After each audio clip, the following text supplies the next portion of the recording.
Stephen Conroy and Michael Kroger. Gentlemen, what an incredible week and a bit in the US. Unbelievable developments from the attempted assassination. In fact, before that first debate, but it's just been extraordinary. I just want to play for you and our viewers now something that popped up on social media in the last hour. Donald Trump with the US Open golf champion, Bryson DeChambeau.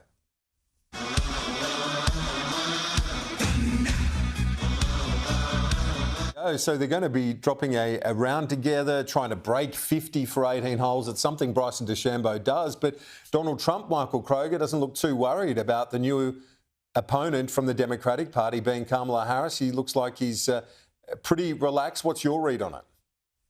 Well, I have to say there'd be no more popular golfer in the world at the minute than Bryson DeChambeau. That bunker shot he hit from 18 on to win the US Open was only something that Stephen Conroy could better, I have to say. He's a great golfer in his own right.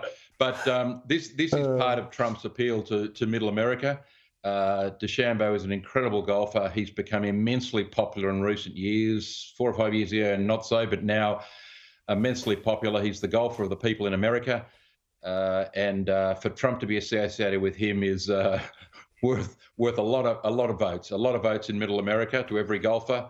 They love DeChambeau, so very clever move, and it plays on Trump's appeal with Hulk Hogan, that fellow White, the UFC promoter, etc., etc., etc.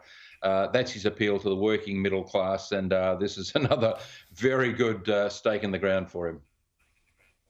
Yeah, he's done this on a few different occasions with the popular culture focus, Stephen, and we saw that with Hulk Hogan at the convention. It's something they're embracing, and not saying Hulk Hogan and DeChambeau are similar, but it's that popular culture targeting Middle America. What's your assessment of all that? No, I agree with Michael. I mean, Trump is the showman. He absolutely knows how to make a pitch to Middle America, and this is a sort of stuff they would have had in the can before they realised that Biden was going to step down and Harris would be taking over. But they'll keep running their campaign. I mean, the challenge for Harris is to get the debate onto Donald Trump. If the debate stays on her, the American people are going to go, "Who are you?" And you know, what's this change about? The challenge and the belief in the Democrats is that Harris can prosecute the case and turn the election into a campaign about Trump. Trump, on the other hand, is doing this sort of stuff, as Michael just said, down away from the fights and the other Middle America targets that he's doing. So this will be a really fascinating contest over the next few months. At least it's competitive now. Biden, Democrats privately said that they believe, to me, I was just in the US, as you know, they believe that Biden was a 20% chance. They think if Harris can focus the debate around the merits of Trump, his agenda, then they're at least in with I won't say 50-50 chance, but they're at least in a competitive situation. Yeah, it's certainly much more realistic to think about that than it would have been with Joe Biden, who was sadly but clearly struggling to get the words out and to follow a train of thought by the end of it. Michael, I've just been handed some breaking news. Kamala Harris has surpassed the number of delegates needed. This is reporting by Reuters. She's surpassed the number of delegates needed for the nomination.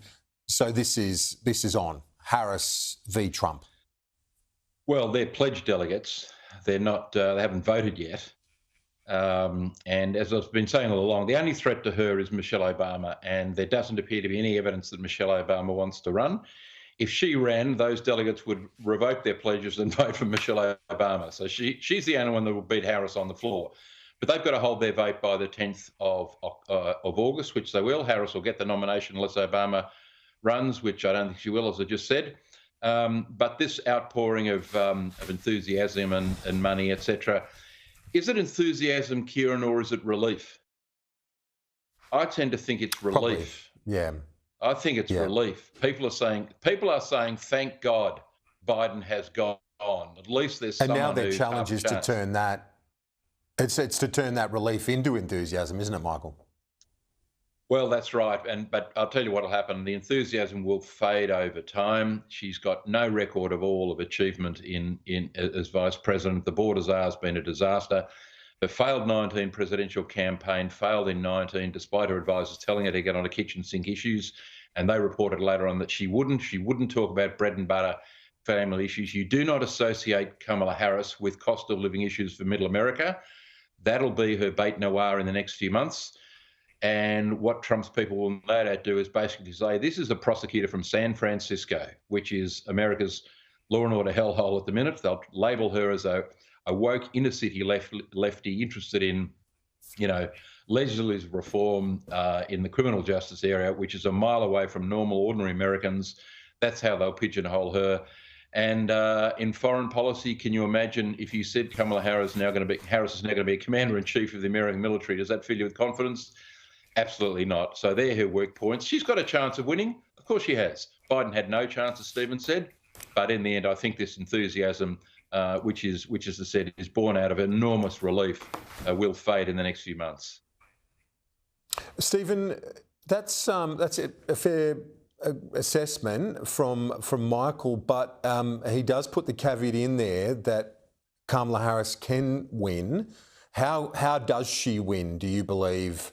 Michael's given one prediction. What's the other prediction in terms of the scenario where she could win? Yeah, look, I think she should listen and watch what Michael's just said. She has to be talking about the issues that middle America want to talk about. Cost of living is as big an issue in the US as it is here in Australia. She has to be talking about middle Americans. So I watched this morning her gushing, acceptance of, the press conference with Biden by phone. And I thought, okay, you've got one day of this. You've got to get onto the issues. Stop talking about yourself and how happy you are and what a great bloke Joe is. Now get onto the issues that middle America want to talk to you about, because that is what's going to make or break her. When she became the VP and Biden was notionally always going to be a one-termer, the transitional candidate, as they called him, I thought to myself, if I was Kamala Harris, I'd be moving and spend all my time in Michigan, in those Rust Belt states, as they're often called, Pennsylvania, the swing states, the key states. I don't think she's done enough at this stage to appeal to middle America in those states. She'll always carry California. She'll always carry the more traditional. It's those 4 to 7 So who should she make as the vice presidential running mate then? Look, there's 3 or 4 good choices, but I mean, like Newsom would be a disaster. That would reinforce the West Coast elite Hollywood-style candidates. My personal choice, and I know most Republicans behind the scenes who've helped organise the push for Biden to step down, they want Whitmer. I think Bashir is on the list, but I think Newsom can't be. Bashir's a chance.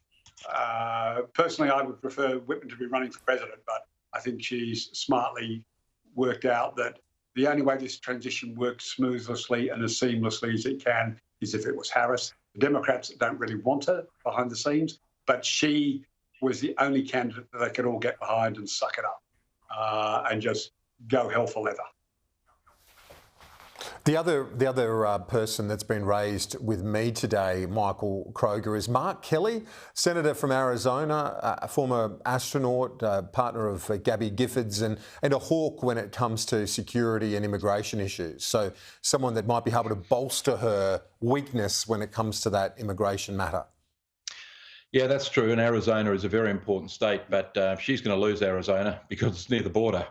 And, I don't think he's well enough known, by the way, to be a serious vice presidential candidate. Look, the two obviously candidates are Pritzker, who's the governor of Illinois, and Josh Shapiro, who's the governor of Pennsylvania. But both are Jewish.